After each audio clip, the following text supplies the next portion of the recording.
Yan. 7 na takal ng binlid. 7 takal sa binlid at 7 takal din sa itong birdseed.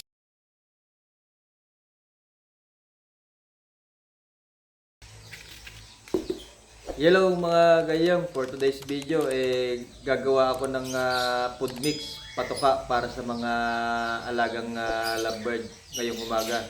So magdadagdag ako ng binlid o yung cracked rice. Tama ba ako kung cracked rice ang pangalan nito sa English? So ito siya, yung durog, binlid ang tawag namin. Yung bigas na durog,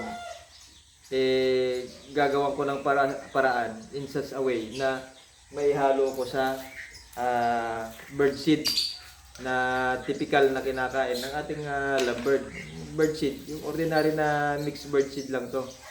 So para medyo makatipid-tipid ako sa patoka, hinahaluan ko ng binlid. So ipapakita ko sa inyo kung paano yung ginagawa ko na hindi naman mako-compromise yung health at saka nutrition ng ating mga alagang ibon. So dito sa takalan ko mga gagayam, susukat ako ng 7.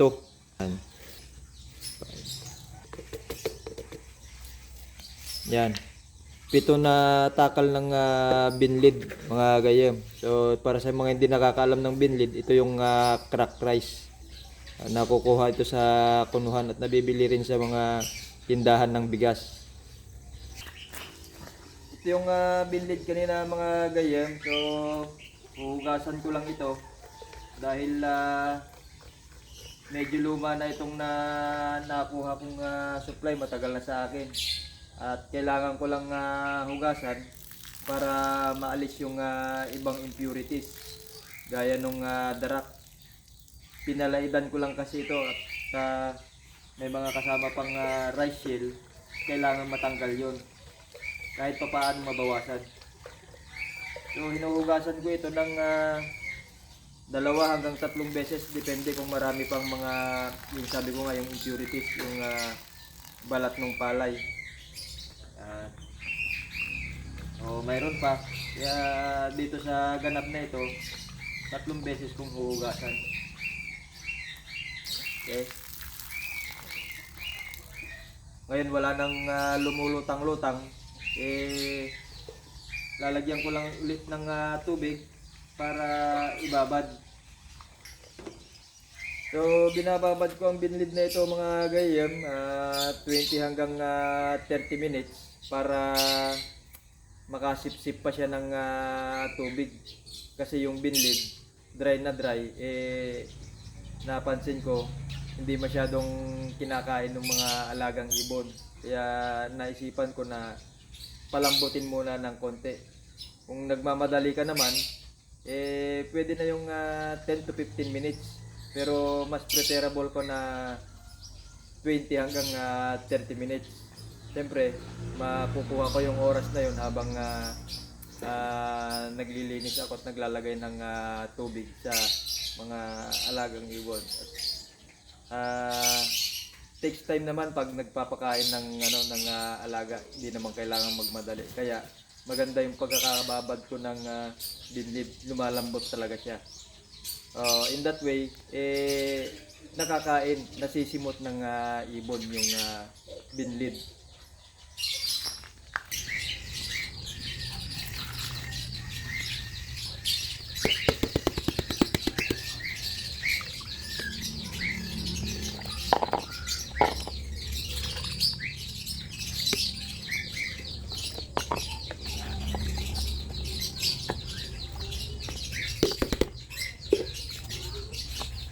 So ito na ngayon mga gagayam, may 30 minutes na rin itong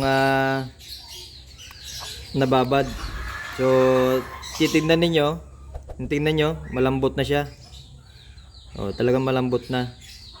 Hindi gaya nung una na malambot na yan, madali nang madurog. Hindi gaya nung una na talagang sobrang tigas. So ito yung consistency na kailangan nating ma-achieve. Malambot siya. Okay?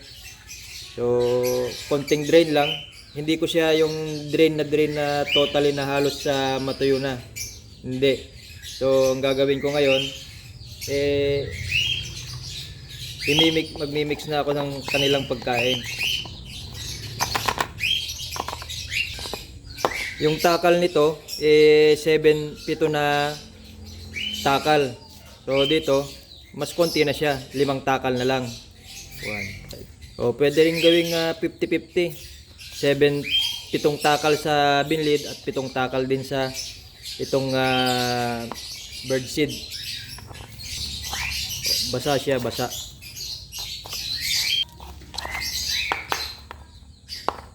So, magdadagdag din ako ng successor pellet, 1 takal. At bio 1, 1 takal. Maraming content na corn ito. Ayan.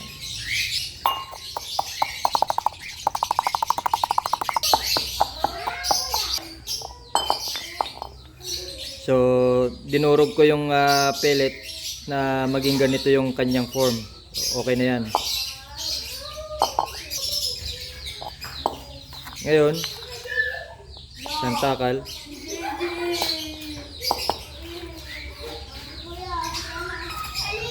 Nanguha ko ng 2 takal dito. At yung tira, gagamitin ko na lang sa susunod. Ito yung purpose nung basa na binlid. Para yung mga dry na mix na nilagay ko, yung bird seed, yung feeds, kumapit sila, mag-integrate silang lahat. In that way, pag tinuka ng ibon yung binlid, tsaka yung bird seed, may kasama na siyang feeds. Yun nga yung bio 1 at tsaka successor. So good to go na ito para sa pagkain ng ibon.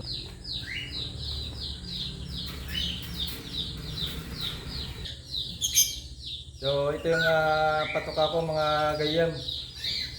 At pwedeng ipakain ito sa mga red eye na ibon. Pero wag na wag mo ipapakain ito sa mga inakay, red eye man o yung normal na bird kasi mamamatay sila. Nasubukan ko ng nakapagpakain ako ng ganito, di ko alam na may inakay sa loob. So yung anak niya sinawing palad, hindi nakasurvive dahil dito sa pakain na to. Pero yung mga medyo adult na inakay, yung may mga matigas ng pakpak, pwede na itong ipakain at okay na okay din sa kanila. So itong pamamaraan ko na ito, inormulate ko lamang para makatipid sa patuka ng ibon. So buong maghapon ito, mauubos nila. At pwede mo rin gayahin itong patuka na ito, gayam, para makatipid ka din. At saka ang importante doon, hindi ma-compromise yung health at saka nutrition ng inaalagaan nating ibon. So sana may natutunan ka. Hanggang sa muli, paalam.